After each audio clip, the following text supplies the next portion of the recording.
क्या हाल चाल है आप सबके? Hope you are fine. Welcome to M S study Guru.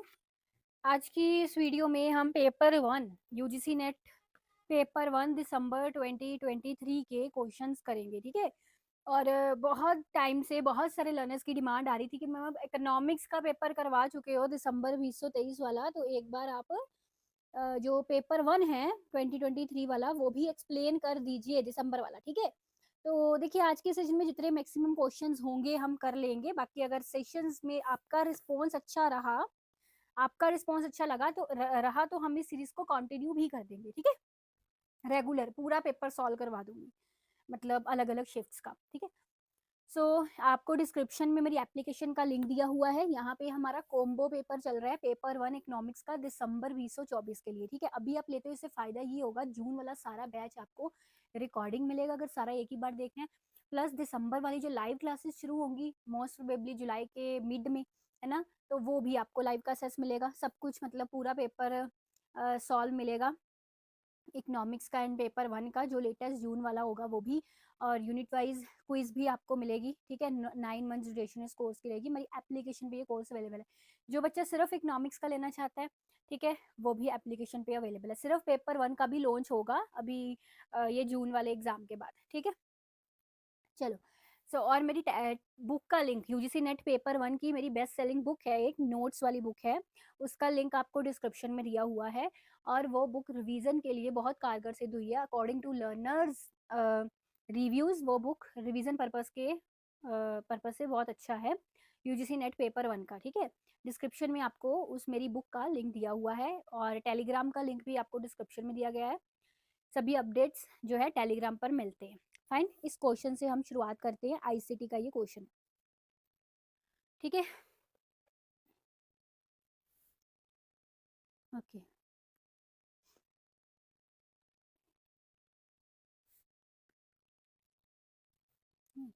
Wait,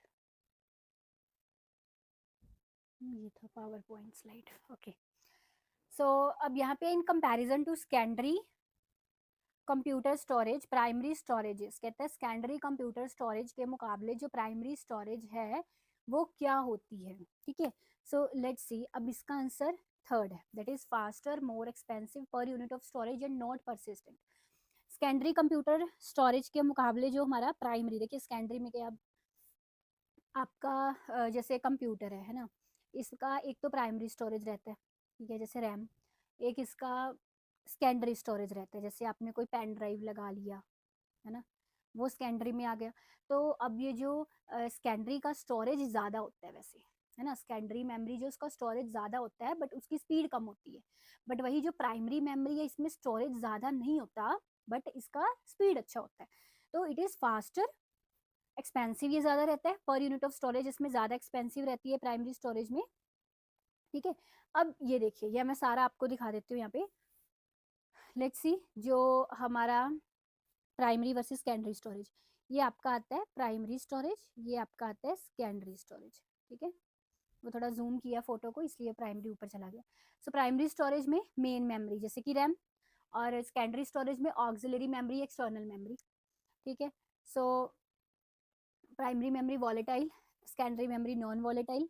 सो जब पावर लॉस्ट हो जाए, डाटा लॉस्ट हो जाता है प्राइमरी का, सेकेंडरी का नहीं होता। कॉमन एग्जांपल में आ गया रैम, कैश मेमोरी। और सेकेंडरी स्टोरेज की कॉमन एग्जांपल में आ गया जैसे सीडी, डीवीडी, फ्लॉपी डिस्क, आजकल तो पेन ड्राइव्स चलती हैं, है ना, वो सेकेंडरी स्टोरेज में आ गया। तो प्राइमरी स्टोरेज फास्टर भी ज़्यादा रहती है सेकेंडरी से, बट उसमें स्टोरेज कम होती है as compared to secondary, right, और एक्सपेंसिव ज़्यादा रहती है। अब ये देखिए, ये क्वेश्चन क्या है, वो कहता है security system records video footage. कहता है एक सिक्योरिटी सिस्टम है जो वीडियो की फुटेज रिकॉर्ड कर रहा है। अब वो कहते हैं 1 minute of video requires 180 megabytes of storage. कहता है 1 मिनट की अगर वीडियो बनाओगे तो उसमें 180 मेगाबाइट्स जो है, 1 मिनट की वीडियो में 180 मेगाबाइट्स की स्टोरेज चाहिए, ठीक है। तो recording system can store several hours of video footage, काफी घंटे जो है वीडियो फुटेज के उसमें स्टोर हो सकते हैं। तो वो कहता है कि अगर 2 घंटे का वीडियो फुटेज हो तो स्टोरेज कितनी चाहिए होगी, ठीक है। अगर 2 घंटे का हो तो स्टोरेज कितनी चाहिए होगी, तो इसको हम कैसे कैलकुलेट करेंगे। अब पहले ये चीज़ एक देखिए कि अगर वो 1 मिनट में 180 1 minute of video requires 180 MB, है ना? तो इसको आप कैलकुलेट करके देखिए। If I will calculate like कि 2 घंटे की बात कर रहे हैं वो, तो यानी कि 60 मिनट 120 मिनट, है ना? तो 120 minute of video requires 180 multiply by 120, ठीक है? तो अब जब आप इसको मल्टीप्लाई करोगे, अब इसने आंसर आपको गीगाबाइट में पूछा है। लेट्स सी, हम 18 और 12 को मल्टीप्लाई करते हैं।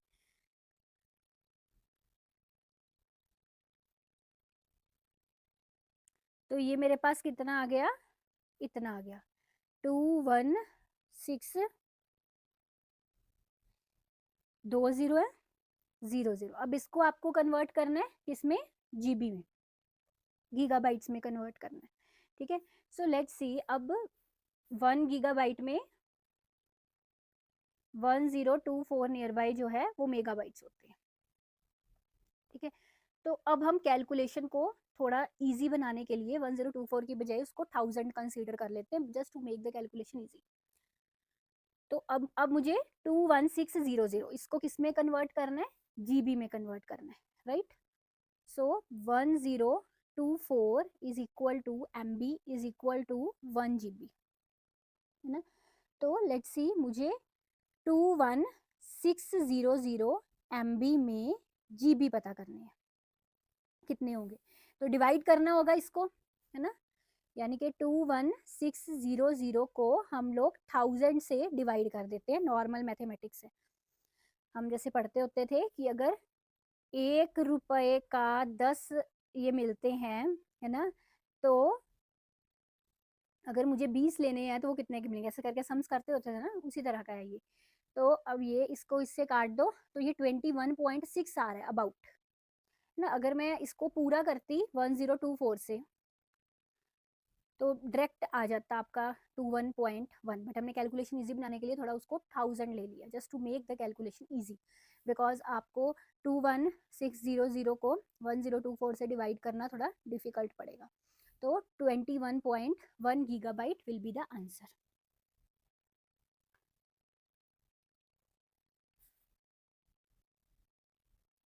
फाइन।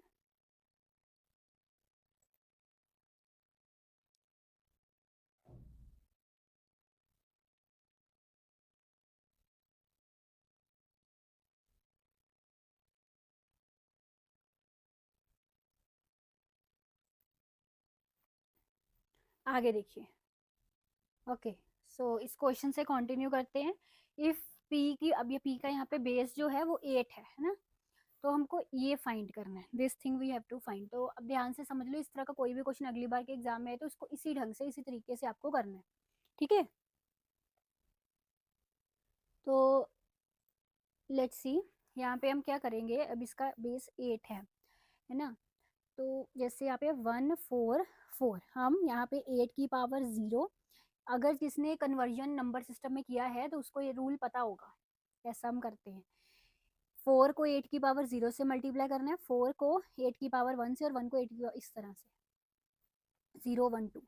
इसी तरह से 175 है, 8 की पावर 0, 8 की पावर 1, 8 की पावर 2, ठीक है?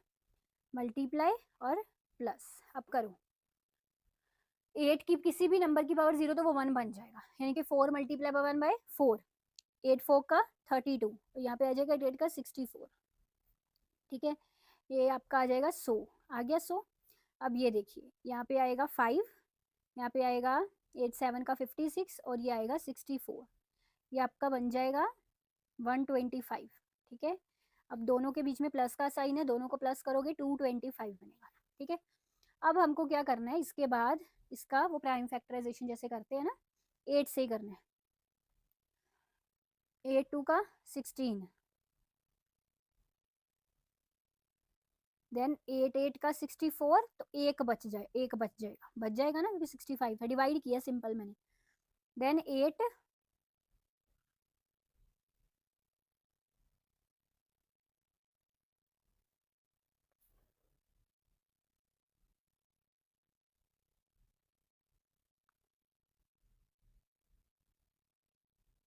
3 पे जाएगा, 3 पे जाएगा, 8 3 का 24, 4 बच जाएगा, राइट। और ये जो 3 बचा अब ये किसी पे नहीं जाता, इसको नीचे ऐसे लिख लो, ऐसे, ठीक है। अब नीचे से ऊपर की तरफ जाओ, नीचे से ऊपर की तरफ जाओगे 3 4 1, और बेस क्या है 8 है, तो ये आपका आगे आ जाएगा सही जवाब। Is it clear? चलो ओके। हम थोड़ा ना 1 मिनट यहाँ पे मैथ्स के क्वेश्चंस कर लें थोड़े पहले।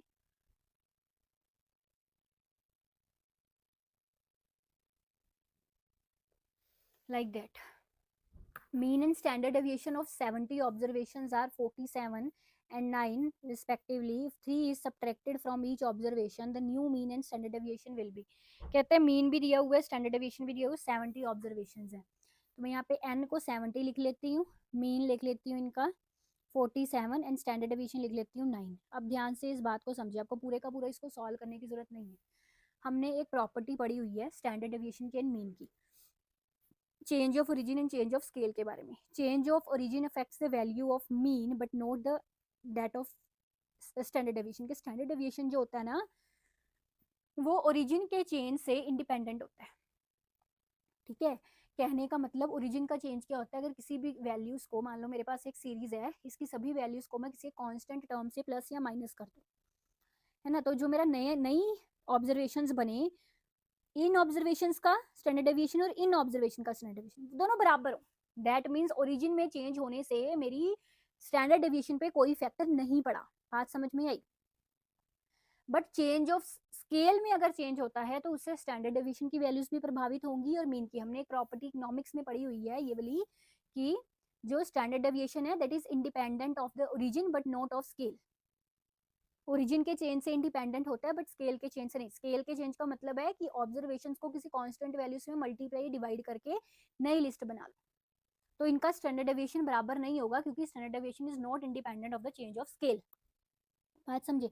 अब इसमें क्या है, इसमें तो हमको प्लस माइनस करना था ना, क्योंकि इसमें क्या है कि कहते हैं 3 को सब्ट्रैक्ट कर दो, है ना, फ्रॉम ईच ऑब्जर्वेशन। यानी कि मेरे पास मान लो ये ऑब्जर्वेशन बनी है, कुछ भी ऑब्जर्वेशन, हर एक ऑब्जर्वेशन में से ना मैंने 3 को सब्ट्रैक्ट कर दिया, ठीक है। फिर ये नई जो सीरीज बनेगी वो कहता है इसका मीन एंड स्टैंडर्ड डेविएशन क्या होगा। अभी हमने पढ़ा कि जो स्टैंडर्ड डेविएशन होता है ओरिजिन के चेंज से इंडिपेंडेंट होता है, यानी कि स्टैंडर्ड डेविएशन के आंसर में कोई भी फर्क नहीं आएगा। अगर स्टैंडर्ड डेविएशन पहले 9 था तो बाद में भी 9 ही रहेगा, ठीक है। कुछ करने की और जरूरत ही नहीं है, बस इसी से आंसर क्लियर हो गया कि आंसर सेकंड आएगा, क्योंकि standard deviation is independent of the change of origin. Origin में चेंज होने से स्टैंडर्ड डेविएशन के आंसर पे कोई प्रभाव नहीं पड़ेगा। अगर वो 3 सब्ट्रैक्ट करने से पहले 9 था तो उसको सब्ट्रैक्ट करने के बाद भी 9 ही होगा, तो second will be the correct answer, simply fine. Okay सो आगे यहाँ पे उसने क्या, SPSS is an open source software for data analysis. देखिए SPSS जो है ये वो एक ओपन सोर्स सॉफ्टवेयर है, इससे हम डाटा एनालिसिस कर सकते हैं, सही है। टर्निटिन जो है ये भी एक वेरी यूजफुल, टर्निटिन से बेसिकली प्लेगरिज्म डिटेक्ट होता है, ये थोड़ा ये पेड सॉफ्टवेयर होता है। टर्निटिन जो है इससे प्लेगरिज्म पता चल जाता है, जैसे आप कभी भी अपने रिसर्च पेपर वगैरह सबमिट करवाते हो टर्निटिन से, उसको जरूर एक बार निकलवा के, आपको जो इंस्टीट्यूशन है वहाँ पे जरूर होगा टर्निटिन, जो कॉलेज है यूनिवर्सिटी है, तो उससे एक बार पेपर जरूर निकलवा के देखिए, आपको पता चल जाएगा कि प्लेगरिज्म कितना है। दोनों स्टेटमेंट्स ट्रू हैं बट वो उसका सही जवाब एक्सप्लेनेशन नहीं है, तो इसलिए सेकंड आंसर सही आ गया। अब यहाँ पे उसने नेक्स्ट टर्म पूछी है, लेट्स सी नेक्स्ट टर्म। देखिए अब ये देखिए इसको हम कैसे करेंगे, ABCDEF 5 उसने आगे चला गया, HIJKLM ये 6 आगे चला गया,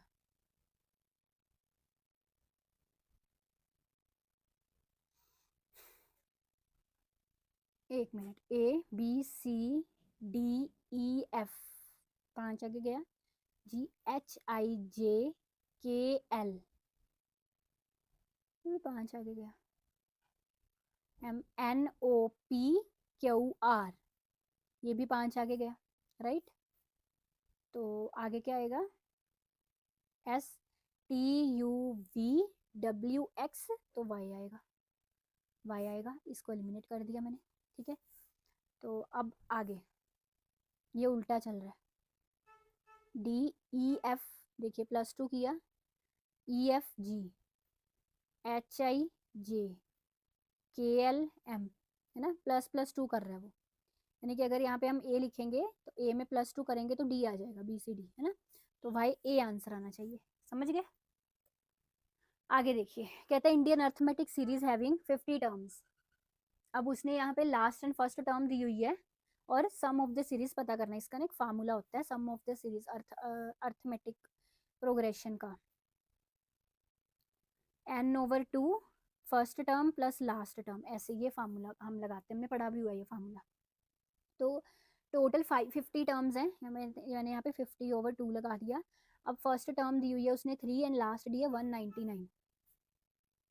199, लेट्स सी इसकी कटिंग करके मेरे पास 25 आ जाएगा। 25, तो ये 200, 201, 202, 202। अब इसको करना थोड़ा मल्टीप्लाई 202 और 25 को, 202 25 को, 5050 आ रहा है ये। लेट्स सी 50, सेकंड आंसर बिल्कुल सही है। चलो आगे देखिए, सम दिया हुआ है, डिफरेंस दिया हुआ है दो नंबर्स का, सम ऑफ द स्क्वायर्स पता करना है हमको। ठीक है, तो अब ये देखिए कोई भी नंबर ले लो x प्लस वाई, सम इसका 19 है, डिफरेंस x माइनस वाई कितना है 7 है। ठीक है, मुझे अब इन क्वेश्चंस को पहले आप सॉल्व कर लो। ये कट गया, यहाँ पे आ गया मेरे पास 2x is equal to, subtract नहीं किया मैंने, ऐड ही किया, प्लस माइनस कट गया, प्लस प्लस है, 2x हो जाएगा, ये भी प्लस प्लस है, तो ये हो जाएगा कितना, 20, 21, 22, 23, 24, 25, 26, तो x मेरा आ गया 13।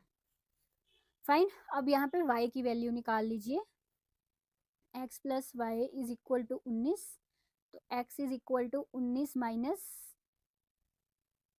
Sorry, y is equal to 19 minus x, तो y is equal to 19 minus 13, 13, 6 आ गया y। ठीक है, अब स्क्वायर पता करना है, सम ऑफ देयर स्क्वायर्स, यानी कि ये चीज। अब 13 का स्क्वायर और 6 का स्क्वायर, ठीक है, तो what will be the answer, 169 plus 36, right, 205, ये आंसर आ जाएगा। Is it clear?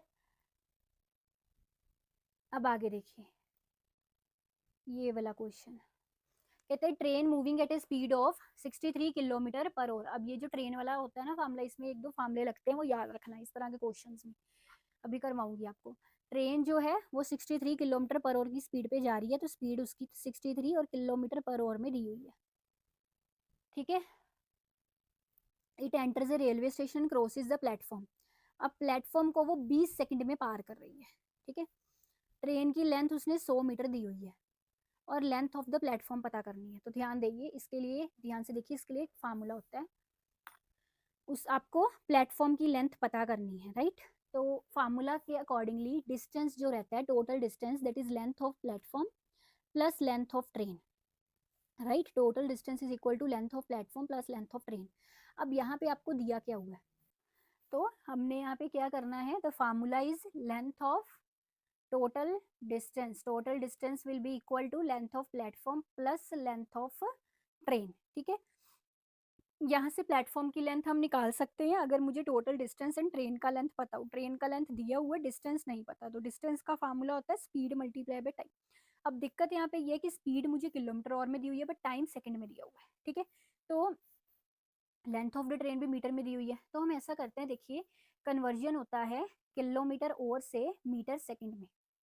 अगर मुझे कोई भी चीज़ ऐसे, मतलब ये ट्रेन वाले क्वेश्चंस में याद रखिएगा, किलोमीटर और को मीटर सेकंड में कन्वर्ट करना है ना आपको, तो आप जो किलोमीटर और वाला ये है आपका 63 नंबर, इसको डिवाइड कर देंगे 18/5 से, यू कैन से मल्टीप्लाई कर देंगे 5/18 से। ठीक है, तो मैं 63 को 5/18 से करूंगी तो ये मेरा 17.5 आ जाएगा, ये मीटर सेकंड। और उल्टा, अगर आपको मीटर सेकंड को किलोमीटर और में करना है तो 5/18 से आप डिवाइड करेंगे, यानी कि 18/5 से मल्टीप्लाई करेंगे। समझ गए बात को? अब ये मेरे पास स्पीड आ चुकी है। ठीक है, तो डिस्टेंस क्या होगा, 17.5 मल्टीप्लाई टाइम 20 सेकंड उसने दिया हुआ है। ठीक है, तो इसको मल्टीप्लाई करोगे आप 17.5 को 20 से, तो इट विल बी 350, ये डिस्टेंस आया है। ठीक है, ये फार्मूला लगेगा 350, और प्लेटफॉर्म का लेंथ मुझे पता करना है, is equal to plus train का लेंथ दिया हुआ है 100, तो it will be 350 minus 100 is equal to length of platform. तो लेंथ ऑफ प्लेटफॉर्म मेरा आ गया 250। ठीक है, this is the correct answer. Fine, okay. So ख़त्म करें आज के सेशन को यहीं पे। अगर आपको ये सेशन अच्छा लगा होगा then I will continue, surely continue the session. ठीक है, ओके। सो डिस्क्रिप्शन में आपको सारी डिटेल्स दी गई हुई हैं एप्लीकेशन की भी। अगर आपको सेशन अच्छा लगा तो प्लीज़ मुझे कमेंट्स में ज़रूर बताइएगा, I will definitely continue. Thank you. Hello.